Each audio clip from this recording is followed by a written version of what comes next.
जयो विष्णुपाद परमहंस परिव्राजकाचार्य अष्टोत्तरशतश्री श्रीमद् अभय चरणारविंद भक्ति वेदांत स्वामी श्रील प्रभुपाद की जय।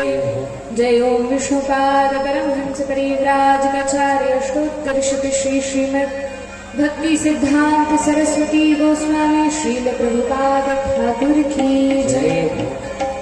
अनंत कोटि वैष्णव वृंद की जय। नामाचार्य श्रील हरिदास ठाकुर की जय। प्रेम से कहिए जय श्री कृष्ण चैतन्य प्रभु नित्यानंद श्री अद्वैत गदाधर श्रीवासादि गौर भक्त वृंद की जय। श्री श्री राधा कृष्ण गोप गोपीनाथ श्याम कुंड राधा कुंड गिरी गोवर्धन की जय। श्री वृंदावन मथुरा धाम की जय। अयोध्या मिथिला धाम की जय। गंगा मैया की जय। यमुना मैया की जय। सरयू मैया की जय। भक्ति देवी की जय। श्री तुलसी महारानी की जय। श्री श्रीमद् रामचरितमानस की जय। निताई गौर प्रेमानंदे हरि हरि बोल।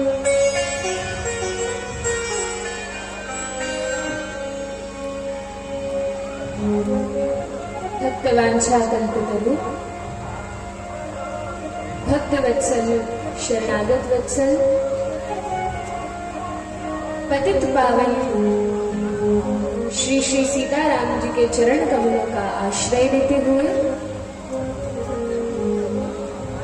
भक्ति विघ्न विनाशक लक्ष्मीपति भक्त वत्सल नृसिंह देव भगवान की चरण सन्निधि में पूज्य संतों की वैष्णवों की चरण सन्निधि में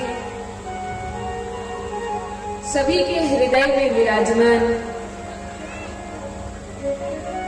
श्री जानकी रघुनाथ जी के चरण कमलों का स्मरण करते हुए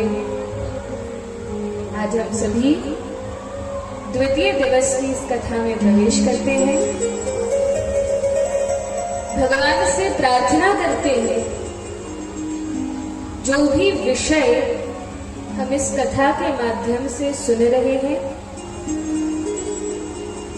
यह कथा हमारे अंतःकरण में पहुंचे और अपने जीवन में हम इस कथा को उतार सकें, इसका लाभ ले सकें, इस कथा को भूले नहीं, इसका विस्मरण न हो, लेकिन हमारे जीवन में यह कथा आ जाए, ऐसी प्रार्थना करते हुए कल हम सभी ने श्रीमद् रामचरितमानस का मंगलाचरण किया, प्रारंभ किया। सर्वप्रथम तो गोस्वामी जी ने गुरुदेव के चरण कमलों की महिमा, पद्म पुराण में वर्णन आता है, चिंतामणि लोक सुखम सुरद्रुः स्वर्ग संपदम प्रयच्छति गुरु प्रीतो वैकुंठम योगी दुर्लभम। चिंतामणि जानते हैं क्या होता है? चिंतामणि एक ऐसी मणि होती है जो केवल स्वर्ग में होती है, और चिंतामणि यदि किसी व्यक्ति को मिल जाए तो ऐसी चमत्कारी मणि है कि जो भी हमारी इच्छा हो, इस संसार में कोई भी वस्तु हो जो हमें चाहिए लेकिन बड़ी दुर्लभ है, तो चिंतामणि से प्रार्थना करने से वह वस्तु मिल जाती है। चाहे कैसी भी वस्तु हो, यदि इस संसार में कहीं पर भी है तो वो प्राप्त हो जाती है। किससे मांगने से? चिंतामणि से। एक ऐसी मणि है लेकिन बड़ी दुर्लभ है, किसी को मिलती नहीं है, मिल जाए तो कौन छोड़ेगा। तो कहा कि इस लोक की सारी वस्तु चिंतामणि हमें प्रदान कर सकती है। लेकिन यदि इस लोक की वस्तु नहीं चाहिए, स्वर्ग की कोई वस्तु चाहिए, फिर तो कहा कि स्वर्ग में एक वृक्ष है जिसका नाम है कल्प वृक्ष। क्या नाम है? कल्प वृक्ष। तो यह कल्प वृक्ष ऐसा है कि इसके नीचे कोई बैठ जाए और बैठ के मन में कुछ भी इच्छा करे कि खूब सुंदर भोजन व्यंजन मुझे मिल जाए, तो जो मन में सोचे, खीर सोचे, मालपुआ सोचे, जो भी सोचे तुरंत उसके सामने प्रकट हो जाता है।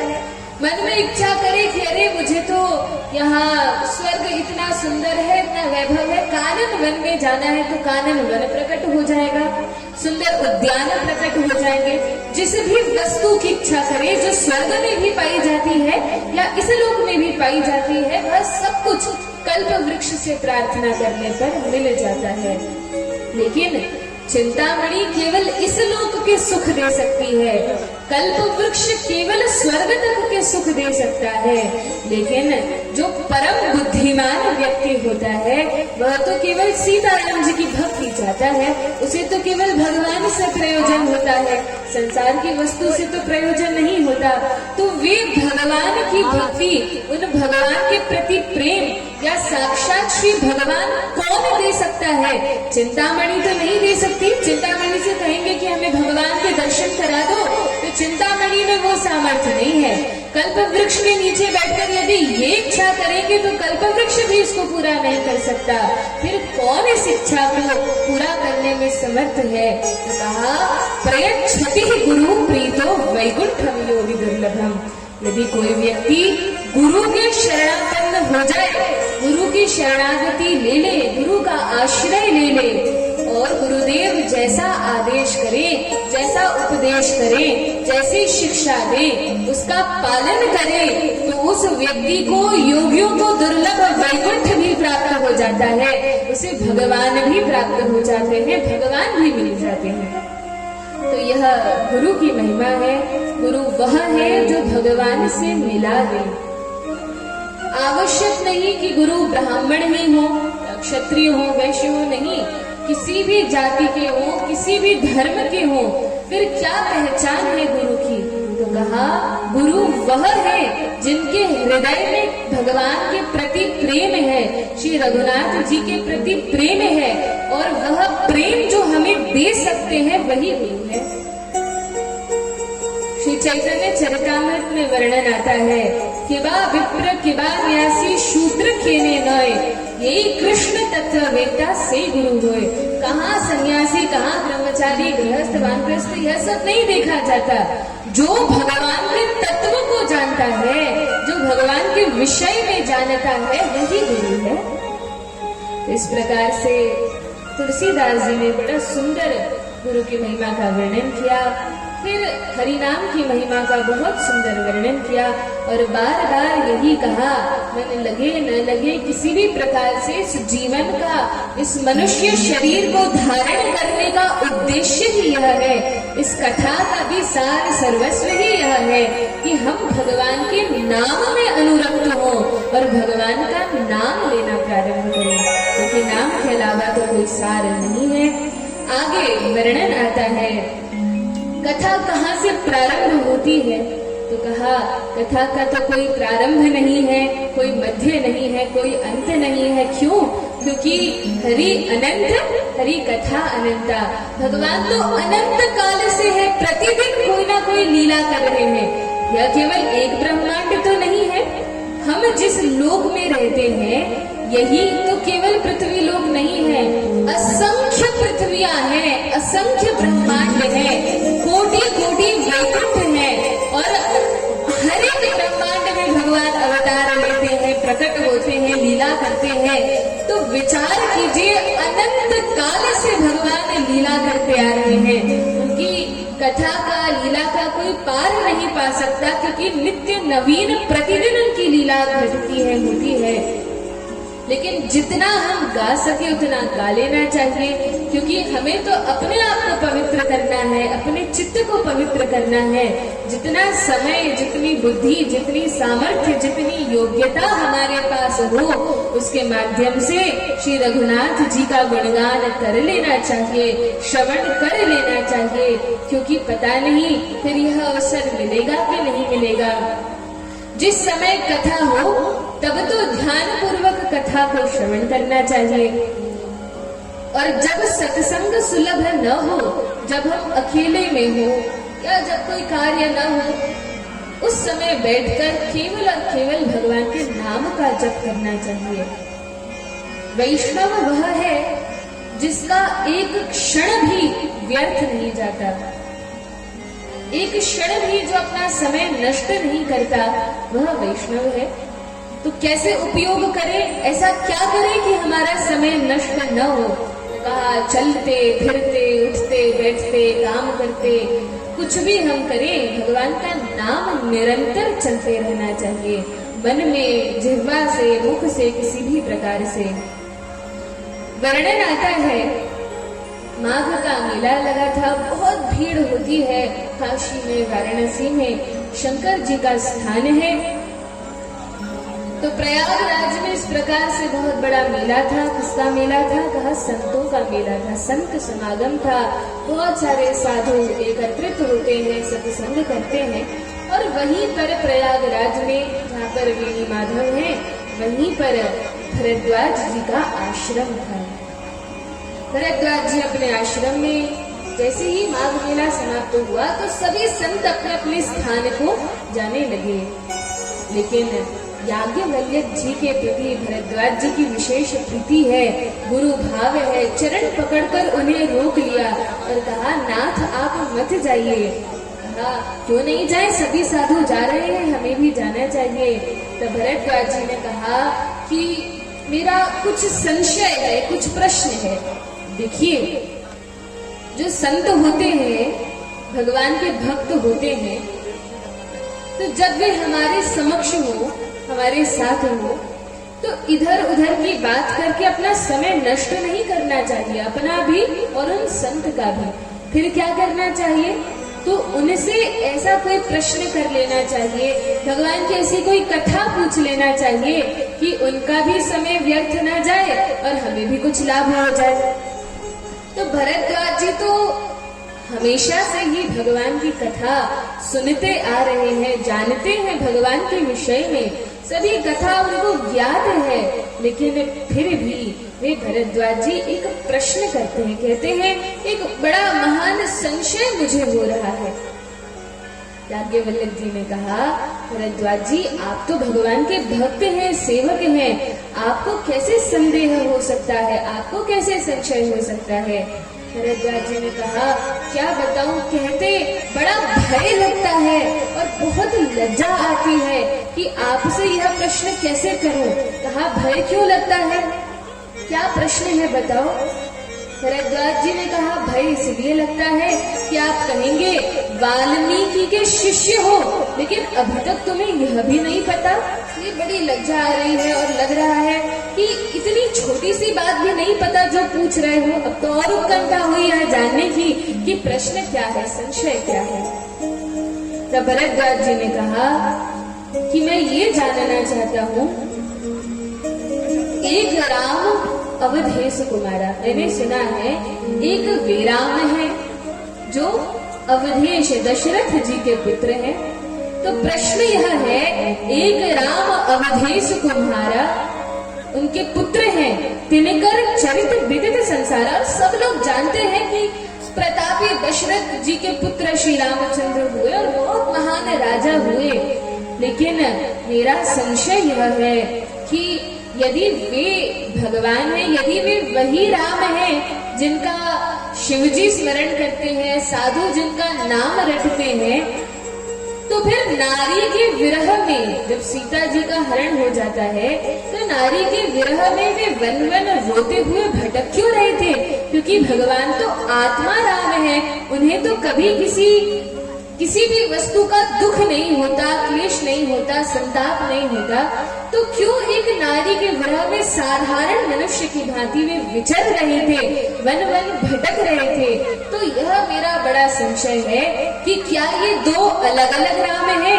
वे ब्रह्म राम जो वैकुंठ में निवास करते हैं, साकेत में निवास करते हैं, वे राम कोई और दशरथ जी के आत्मज, दशरथ जी के पुत्र, दशरथ जी के बेटे ये रामचंद्र कोई और है? क्या ये दो अलग अलग हैं या एक ही है? यह प्रश्न किया। अब जैसे ही यह प्रश्न किया तो याज्ञवल्क्य जी कहते हैं कि प्रश्न उत्तम है। उत्तम क्यों है? क्योंकि इससे जगत का कल्याण होगा। और मैं यह भी जानता हूँ कि आपको कोई संशय नहीं है। मैं जानता हूँ कि आपको सब कथा पता है, आप तो ज्ञानी है, सब कुछ जानते हैं। लेकिन क्योंकि भगवान के विषय में चर्चा करना चाहते हैं, अब चर्चा प्रारंभ कैसे हो, कथा प्रारंभ कैसे हो, तो उसके लिए केवल एक विषय को छेड़ रहे हैं। तब याज्ञवल्क्य जी कहते हैं, देखिए एक बार यही प्रश्न सती जी ने शिव जी से, भोलेनाथ से किया था।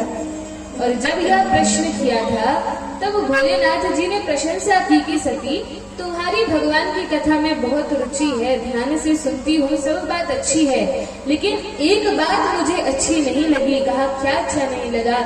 इस प्रकार का संशय भगवान के प्रति कि ये दो अलग अलग राम हैं या एक ही राम है, यह बात मुझे अच्छी नहीं लगी। यह तो सभी को ज्ञात होता है, इसमें तो कोई संदेह ही नहीं है कि वे ही रामचंद्र जो परब्रह्म हैं, वे ही मनुष्यवत आचरण करते हैं, मनुष्य के जैसा आचरण करते हैं जन जन को शिक्षा देने के लिए। पर भगवान तो कौतुकी है, लीला करते हैं, तो बस लीला में वे इस प्रकार से विचर रहे हैं। तो कहते हैं जिस प्रकार सती को संदेह हुआ था उसी प्रकार आपका संदेह है। उसी प्रकार से अर्थ क्या है कि सती जी भी जानती थी, वे भी इतनी मूढ़ नहीं है, मूर्ख नहीं है, अज्ञानी नहीं है, वे भी जानती थी कि ये श्री रामचंद्र वही है जो शंकर जी जिनका नाम हर समय जपते हैं और मुझे उपदेश देते हैं, राम रामेति रामेति रमे रामे मनोरमे सहस्र नाम तत्तुल्यम राम नाम वरानने। तो जिनका नाम शंकर जी हमेशा रटा करते हैं, उसी राम नाम में लीन रहते हैं, ये तो वही रामचंद्र हैं जो लीला कर रहे हैं। लेकिन फिर भी क्योंकि सती कथा सुनना चाहती थी, इसलिए इस प्रकार अज्ञानता दिखाती है। और वैसे ही आप अज्ञानता दिखा रहे हैं, लेकिन कोई बात नहीं, मुझे बड़ी प्रसन्नता हुई है। और अब आपने बात छेड़ी है तो मैं कथा अवश्य सुनाऊंगा। और तब याज्ञवल्क्य मुनि वहीं रुक जाते हैं और भगवान की कथा सुनाने लगते हैं। भगवान की कथा की बड़ी महिमा है और राम जी के प्रति भोलेनाथ का जो स्नेह है वह भी अनुपम है। इस संसार में हर वस्तु अनित्य है, सदैव रहने वाली नहीं है। तो फिर सदैव रहने वाला क्या है? तो एक संत कहते हैं, वैष्णव जन कहते हैं, इस संसार में हम जो कुछ भी करते हैं, सोते हैं, खाते पीते हैं, उठते बैठते, बातें करते, जो भी करते हैं, यह सब तो समय का अपव्यय है। ये तो हम समय को केवल नष्ट ही करते हैं, केवल मृत्यु की ओर आगे बढ़ते हैं। जैसे जैसे रात दिन बीतते जा रहे हैं, हमारा समय तो नष्ट हो रहा है। फिर कहा कि समय का सदुपयोग क्या है? तो कहा जितने समय हम भगवान का नाम जपते हैं, जितने समय हम सत्संग करते हैं, जितने समय बैठकर भगवत भक्तों का, भगवान का दर्शन करते हैं, मंदिर जाते हैं, वही समय, वही हमारा वास्तविक जीवन है। उतना ही जीवन हमने ठीक मायने में जिया है, बाकी तो हमने समय व्यर्थ ही किया है। इसलिए सार तो यह कथा है, भगवान का नाम है। इसलिए संत जन कहते हैं कि इसे छोड़कर हमें विषय विष का पान नहीं करना चाहिए। और जो प्रजल्प है, प्रजल्प का अर्थ क्या है? भगवान को छोड़कर कुछ भी बात करना, वह सब प्रजल्प है। इसलिए अमृत तो यह हरि नाम ही है, इसलिए भगवान की कथा ही है, इसी का आश्रय लेना चाहिए। अमृत है हरि नाम जगत में, अमृत है हरि नाम जगत में, इसे छोड़ विषय विष हरि नाम हरि नाम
राम हरे।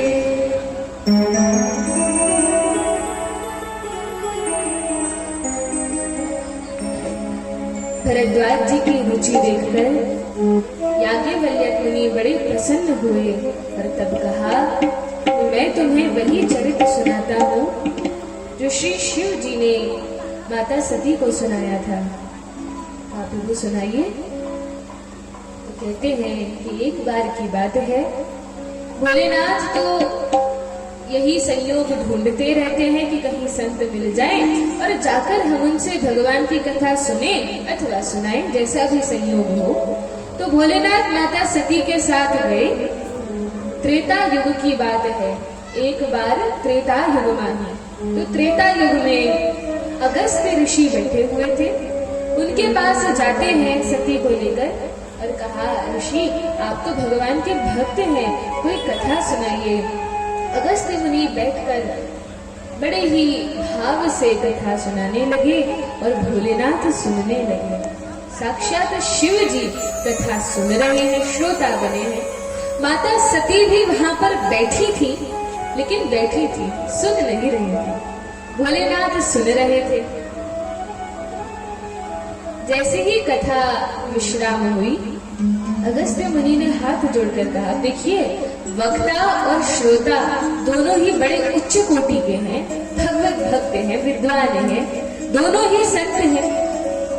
तो जब दोनों ही बराबर के हैं तो कोई भी कथा सुनाए, कोई भी सुन ले, कोई भी आशीर्वाद दे। तो अगस्त्य मुनि ने कथा सुनाने की सेवा की और भोलेनाथ से वरदान मांगा कि यदि प्रसन्न है तो कोई वरदान दीजिए। शिव जी ने कहा, क्या चाहते हैं?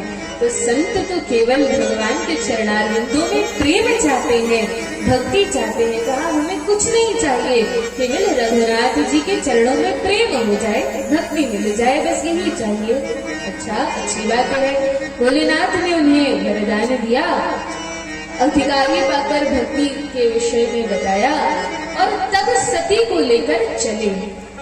अब देखिए, जब कथा सुनते हैं तो कथा सुनने के बाद उत्कंठा होती है कि जिस व्यक्ति के विषय में हम सुन रहे हैं वे दिखते कैसे हैं, क्या करते हैं, उनके विषय में जानने की इच्छा होती है, उन्हें देखने की उत्कंठा बढ़ जाती है।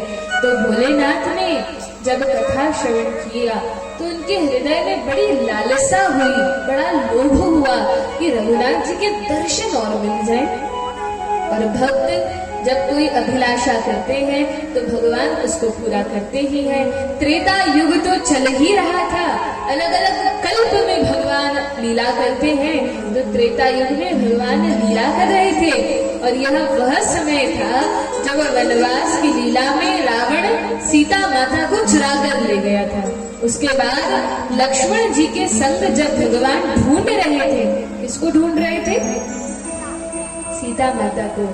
तो माता सीता को जब ढूंढ रहे थे तो बड़े विकल होकर, विह्वल होकर, रोते हुए, बड़े विषाद में प्रभु वन वन विचर रहे हैं, ढूंढ रहे हैं। और उसी समय भोलेनाथ ने देख लिया, वहीं वन से भोलेनाथ जा रहे थे सती महारानी के साथ।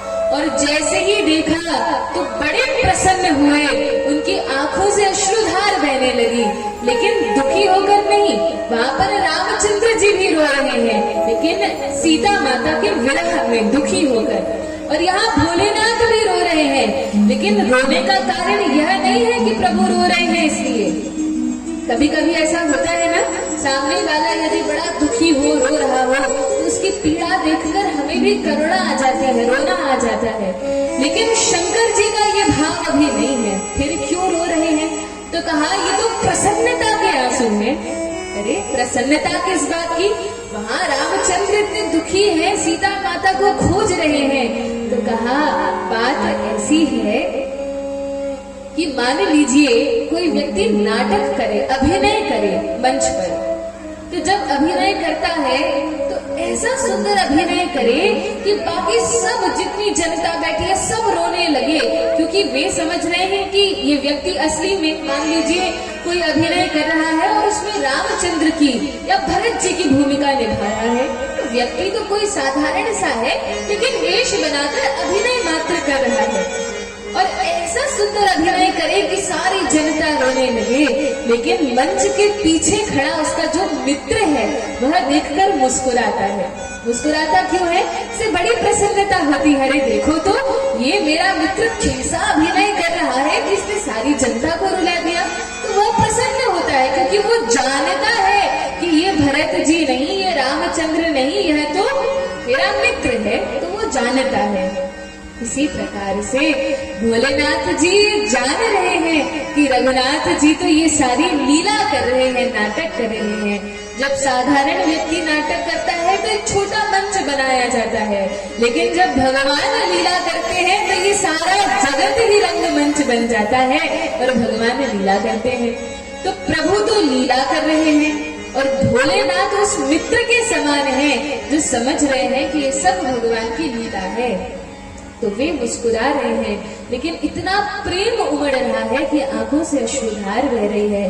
और जैसे ही भगवान को देखा तो भोलेनाथ प्रणाम करते हैं। क्या कहकर प्रणाम करते हैं? जय सच्चिदानंद जग पावन, जय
सच्चिदानंद भोलेनाथ को गाने लगे। पहले तो सोचा सामने जाऊं, मिलूं भी न मिलूं, फिर सोचा नहीं भगवान लीला कर रहे हैं, बीच में जाकर मिलना ठीक नहीं है। दूर से ही भोलेनाथ दंडवत प्रणाम करते हैं। दंडवत प्रणाम कर क्या है? दंडवत, जिस प्रकार कोई डंडा हो और वह धड़ाम से पृथ्वी पर गिरता है एकदम सीधा, वैसे ही गिरकर साष्टांग लेटकर जब प्रणाम करते हैं तो उसको दंडवत प्रणाम कहते हैं। पुरुषों को दंडवत प्रणाम करना चाहिए और माताओं को पंचांग प्रणाम करना चाहिए, यह नीति बताई गई है। तो भोलेनाथ दंडवत प्रणाम करते हैं। सती महारानी चुपचाप खड़ी है, कुछ समझ नहीं पा रही कि भोलेनाथ क्यों प्रणाम कर रहे हैं। ये तो साक्षात भगवान है और एक राजकुमार को जो अपनी पत्नी की विरह में व्याकुल है, इनको भोलेनाथ भला क्यों प्रणाम कर रहे हैं? और ठीक है, मान लिया कि भोलेनाथ तो परम वैष्णव है, तो ठीक है, सिया राम में सब जग जानी। किसी भी व्यक्ति के हृदय में भगवान को, रामचंद्र का ध्यान करके प्रणाम कर भी लिया होगा, लेकिन ऐसी बात नहीं है। क्यों? क्योंकि भोलेनाथ ने चुप रहकर प्रणाम नहीं किया। कभी भी जब हम प्रणाम करते हैं तो बिना कुछ बोले प्रणाम नहीं करना चाहिए। जिस भी देवता को या भगवान को हम प्रणाम करें, उनका प्रणाम मंत्र बोलना चाहिए और मंत्र ना आए तो उनका नाम लेकर जयकार करते